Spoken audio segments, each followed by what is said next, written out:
Thank you very much. Dear leaders, your excellencies, today I want to tell you about a day that has already passed and a day that must never come. On the night of March 4th, 2022, I received one of the most terrifying reports since the beginning of a full-scale Russian invasion against Ukraine. The report was about Russian tanks firing directly at the buildings of our Ukrainian nuclear power plant, the Zaporizhzhia nuclear power plant, the largest one in Europe, 6 nuclear reactors. The Russian army stormed this facility just as brutally as any other during this war, without thinking about the consequences, possibly disastrous. This was one of the most horrifying moments of the war, when no one could know how Russian strikes on the nuclear facility would end, and everyone in Ukraine was reminded of what Chernobyl means. Now, the Zaporizhzhia nuclear power plant remains occupied by Russian forces, unfortunately, and it's at risk of a nuclear incident. This is the major source of radiation danger in Europe, possibly in the world. That's why, in the peace formula I presented, the first point is about nuclear safety. In Ukraine, we know exactly what we are dealing with. And I want to thank you, the General Assembly members, for adopting a resolution in July this year on the safety of nuclear facilities in Ukraine. Most in the world understand what's at stake. The General Assembly demanded that Russia return control of the Zaporizhzhia nuclear power plant to Ukraine. Only then real nuclear security will return to Europe and the world. And now about the day that must never come. Since Russia can't defeat our people's resistance on the battlefield, Putin is looking for other ways to break the Ukrainian spirit. One of his methods is targeting our energy infrastructure. And these are deliberate Russian attacks on our power plants and the entire energy grid. As of today, Russia has destroyed all our thermal power plants and a large part of our hydroelectric capacity. This is how Putin is preparing for winter, hoping to torment millions of Ukrainians, ordinary families, women, children, ordinary towns, ordinary villages. Putin wants to leave them in the dark and cold this winter, forcing Ukraine to suffer and surrender. Just imagine, please, your country with 80% of its energy system gone, with such a destroyed part of the system. What kind of life would that be? Recently, I received yet another alarming report from our intelligence. Now Putin does seem to be planning attacks on our nuclear power plants and the infrastructure, aiming to disconnect the plants from the power grid. With the help of satellites, by the way, ladies and gentlemen, satellites of other countries. Russia is getting images and detailed information about the infrastructure of our nuclear power plants. But what does this really threaten? Any missile or drone strike, any critical incident in the energy system could lead to a nuclear disaster. A day like that must never come. And Moscow needs to understand this, and this depends in part on your determination to put pressure on the aggressor. These are nuclear power plants. They must be safe. Ladies and gentlemen, 2 years ago, in the fall of 2022, I proposed a comprehensive strategy to end the war and to ensure security, and I presented the peace formula at a highly inclusive political platform for world leaders, the G20 summit in Indonesia, representing billions of citizens from all parts of the globe. And it's important for us that all these people can understand us, understand that Ukraine wants to end this war more than anyone in the world. War always poses a threat to many. You all see in the media and read in reports what is happening in Ukraine because of Russia's war. It's something many are imagining happening to themselves.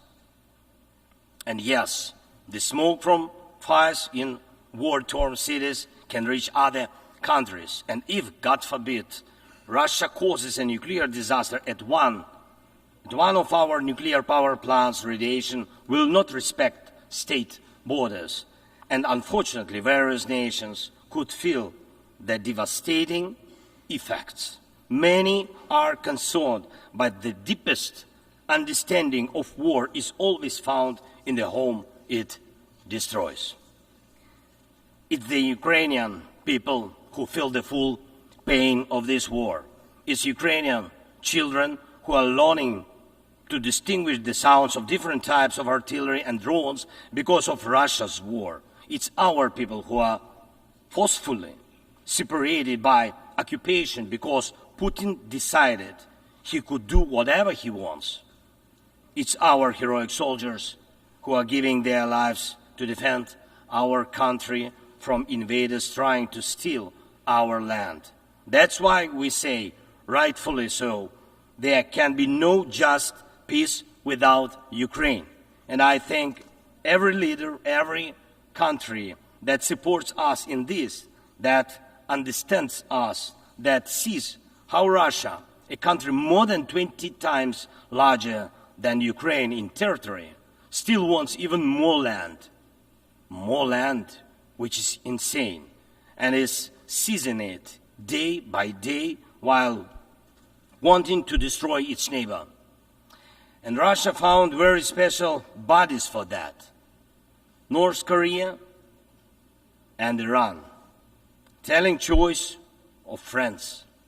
And now every neighbor of Russia in Europe and Central Asia feels that the war could come to them as well, and just think what kind of losses that would mean for the world.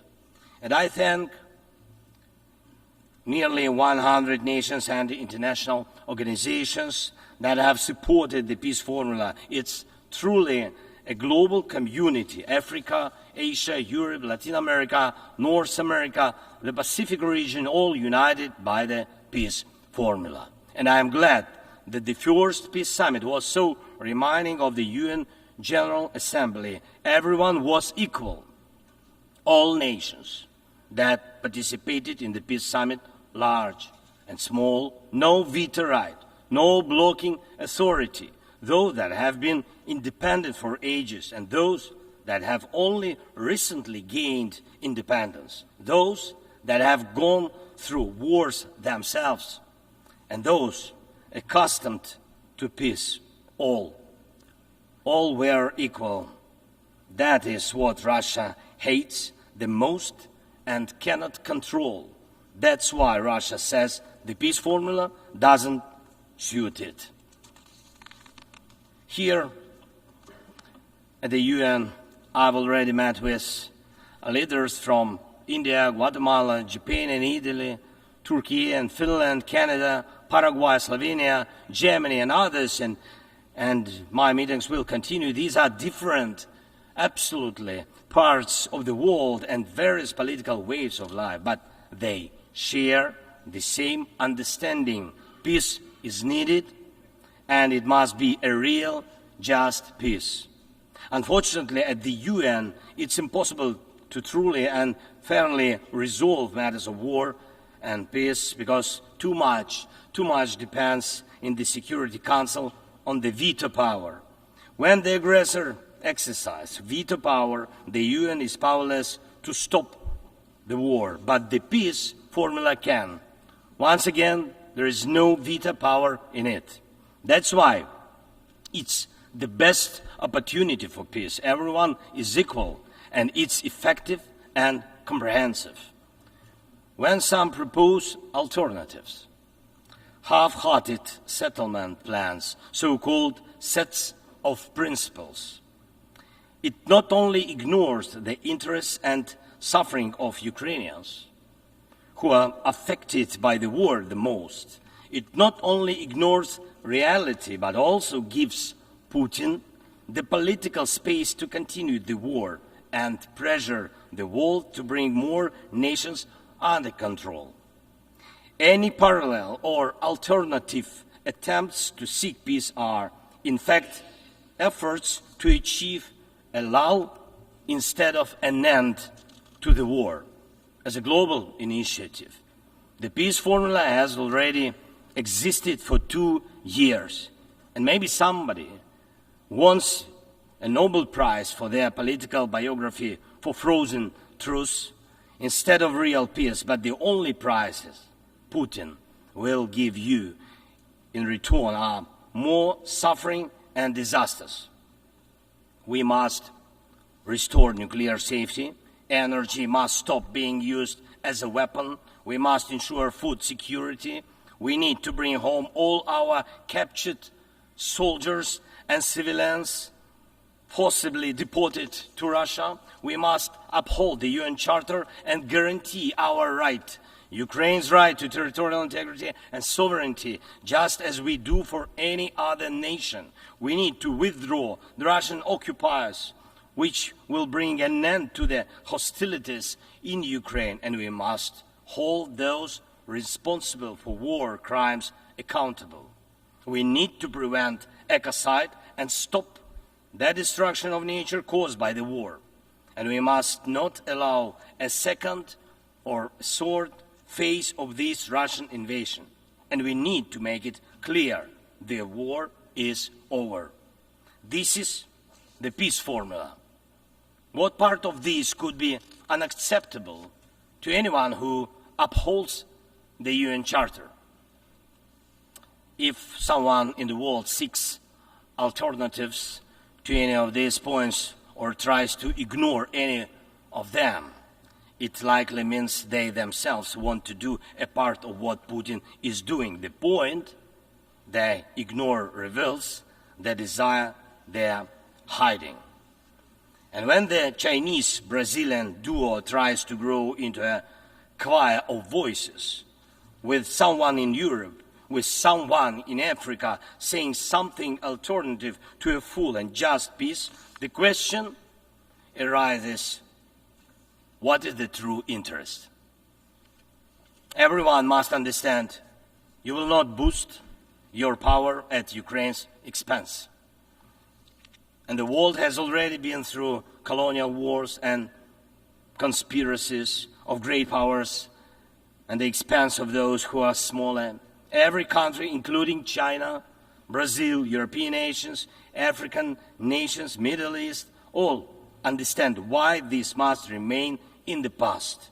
And Ukrainians will never accept why anyone in the world believes that such a brutal colonial past, which suits no one today, can be imposed on Ukraine now instead of a normal, peaceful life.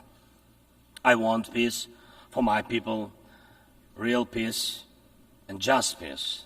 And I'm asking for your support from all nations of the world. We do not divide the world.